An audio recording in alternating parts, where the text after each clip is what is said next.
India's vulnerable energy situation became clear last month when a drone strike took out 50% of the world's crude supply with an attack at Saudi Aramco in Riyadh. India imports more than 80% of its crude, and a big chunk of it, 19% actually, comes from Saudi Arabia. At any given point in time, India stores about 10 days of reserves of our energy needs. But the recent drone strikes showed that this may not merely be enough.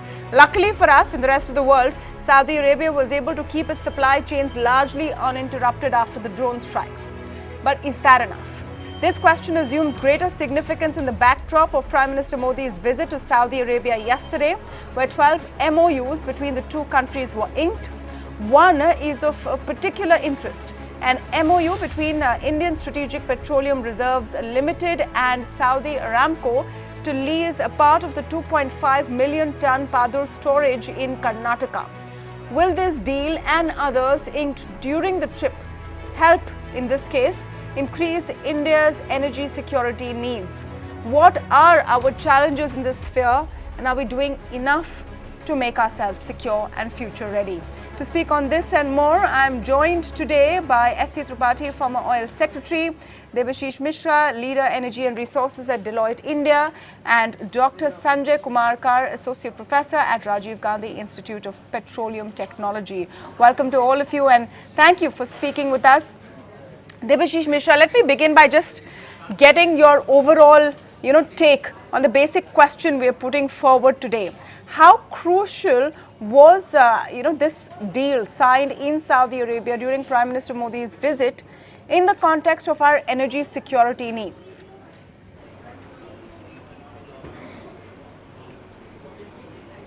As you rightly mentioned, that the earlier attack on the Saudi oil processing facility, it has changed the entire connotation of energy security. And as you were mentioning in your opening remark, we have around capacity to hold around 10 days of our oil requirement, and part of that, which is the Padur facility, which is 2.5 million ton, is the MOU which Saudi and India signed, which I'm not aware of the details, but probably it is in the same line as the ADNOC deal, where the supplier will be storing the crude at their own inventory cost, and India will be providing the facility. So in case of an emergency like the one that happened, India has the right to use that physical inventory which is based in India. And to put it in context, India imports around 1 million barrel thereabout from Saudi in a day, and this 2.5 million barrel means it's around 17-18 days of imports from Saudi. So in case of any eventuality, India can use it. So it's a good thing for the supplier as well, because India being one of the major buyers of the Saudi crude, they will have that security in place also of ensuring that one of the buyers has that supply going on. So it's 2.5 million tons of storage, and the detail so far is that Aramco would possibly keep about 4.6 million barrels for India's strategic needs, but could sell the rest to Indian refiners. I mean, that's what we know of now. So just to focus first on these ISRPL reserves, Mr. Tripathi, can you explain to us why this is crucial, why it's important, and where it fits into India's overall security energy situation, which is often described as very fragile?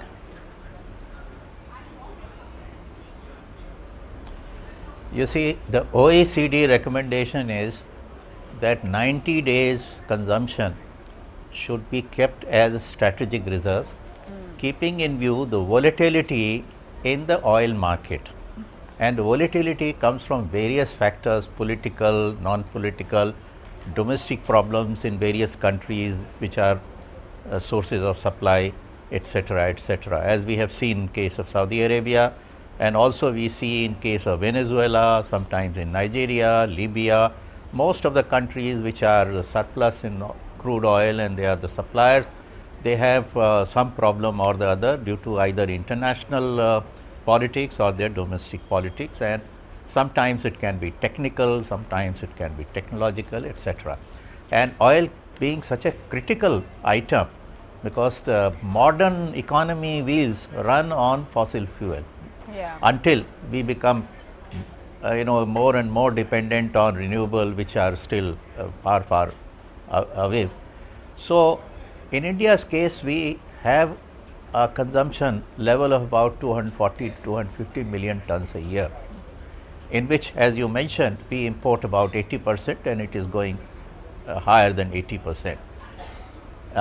Saudi and Abu Dhabi and these countries have started looking at India and focusing on India, because the consumption of energy in developed countries is not increasing, and those countries are under pressure, in fact, to reduce consumption of fossil fuel. So countries like India and China are emerging as the major consumers. China has also reached a level of such, has reached a plateau. The growth will not be much. There will continue to be some growth. In India, our base is still very low. The per capita consumption is only about 1/3 of world average. So India will continue to increase its level of consumption for at least next 10 years. And that is why Saudi and Abu Dhabi and other countries are now focusing on India. So if we have to keep about 90 days reserve, which means 25% of our annual consumption, that comes to about 60 to 70 million tons, and it will keep going up. Now normally a refinery keeps between 15 days to 30 days in its own premises, and another 15 days, 10 days to 15 days is by and large on the high sea, traveling from the supplier to the consumption center. So that leaves India to make arrangements for about 30 to 40 million tons. We at this point of time, even after the Mangalore, Pudur and East Coast facility, are able to provide for only about 5-6 million tons. So it is important to develop more capacity for strategic reserves, and this arrangement that the supplier country keeps crude oil in their own inventory, but India has the first right to take it whenever the need arises. Releases our inventory level, and so much of money which otherwise would be locked up, in millions and billions of dollars, is then released also. So it is a win-win situation, and it is a very, I think, a good thing to happen. And because of improved relations between Saudi and India and Abu Dhabi and India, and improved relations, the commercial factor is also there, apart from other strategic and diplomatic factors. So therefore, this deal will be a good win-win situation. It's a good for both sides. No, very well explained, Mr. Tripathi, and thank you for that. We have deep voices here explaining what the energy security situation looks like in India, which is why we're calling this our deep dive. But from what Mr. Tripathi said, and let me come to Dr. Kar on this now, it seems we are woefully short of what we should have. If we need to have 90 days of reserves, we currently have about 10. This will be boosted to some extent after the Saudi deal. When it kicks in, it's still at the MOU stage. Why are we so woefully short of how much we need in terms of energy security? And what can be done to improve this? What are the other countries we can look at? We know Saudi Arabia has done this. We know UAE has done this in the past. How can we expand this sort of sphere? Yeah, thank you. Thank you. I'm happy to hear that this development is happening. As you rightly pointed out, that we are having the deficit of reserves to address our need. Around 5,000 barrels of 5,000 barrels of crude oil is processed in India daily basis, and we need reserves, because strategic reserves are essentially required to meet the requirements. But if you look at what has happened over the years, or maybe last 6 months, Iran going out of equation, so Iraq coming in, and then US and also Saudi Arabia. Saudi Arabia becomes the kind of the destination for India to develop some kind of energy security from supply point of view. Yeah. That's why we need to develop this kind of infrastructure. And from strategic point of view, Saudi Arabia coming in, and we are not just looking at strategic reserves of crude oils, rather than we are also looking at the refineries. So investment in refineries, the way forward, and market developments where the Saudi Arabia's partnership would take us forward. So there are so many other activities which should be looked at, not just at the strategic reserve point of view. Strategic reserve is only one part of it, and I don't see in the near future we will be matching what China or US have. They have huge reserves, Yeah. so also they have their strategic reserves. But in India's case, it's completely different. We are devoid of resources, or we have limited resources. So how do you capitalize on the limited resources? That's the biggest challenge probably we are facing. Although there is kind of target that we should bring down the crude import, but then we don't have that kind of situation, as Sri Tripathi already emphasized on that. Our market is growing, so we need this kind of backups for us. No, so okay, you've laid out the pitch. We're far away from the kind of divergence we need. We're still very dependent on fossil fuel, and that's often called India's trilemma. There's actually an index on this where India has scored about 50 on energy security. We need to improve that score. Let's look at what else we can do, and let me get Mr. Mishra back into this. Apart from sort of leasing out our space for other countries to store their reserves, so that we at least have the reserves in our domain in case we need it, what else can we do? And have we gone far enough at looking at alternative sources?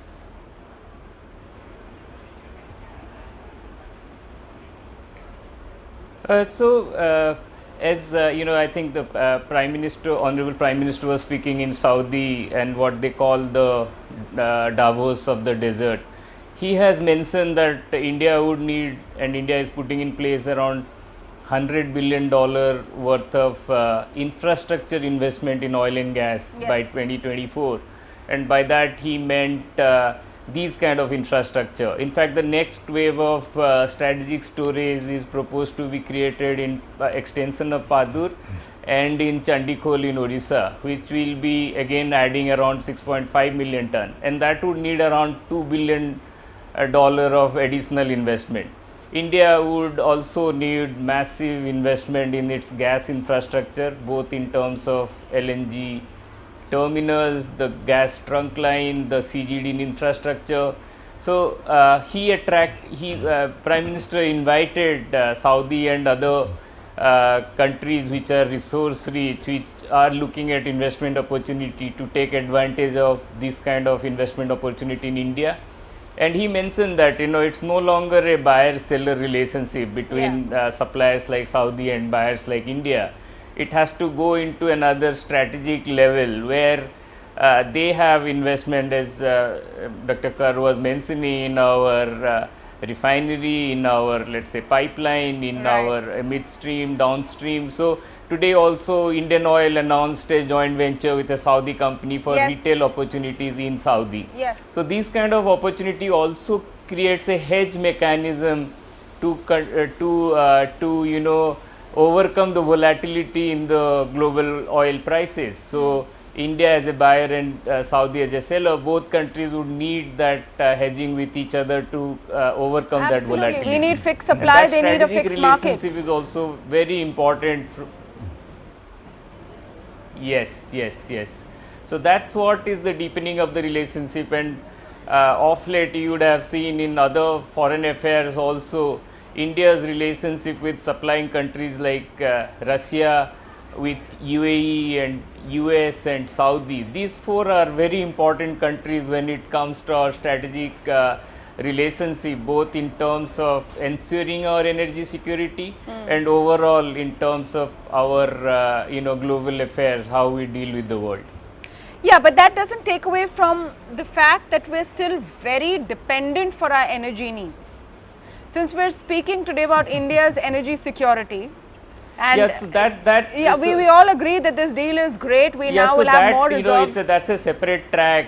Yeah, but I think since we've touched upon the topic, Yeah, so you know, if you see India's renewable energy program, Yes. India's renewable energy program, Prime Minister earlier announced in New York that India is targeting 450 gigawatt of renewable energy by 2030, and India by 2014 India had only 34 gigawatt of renewable energy. Right now we are at 82 gigawatt, and we are targeting 175 gigawatt by 2022, and that got extended to 450 by 2030.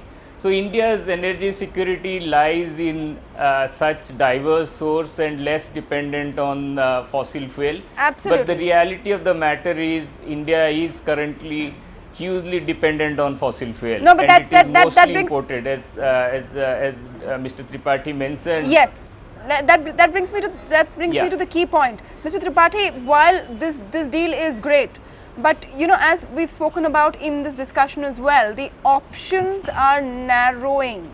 There are fewer options, especially with the geopolitical situation, Iran, etc.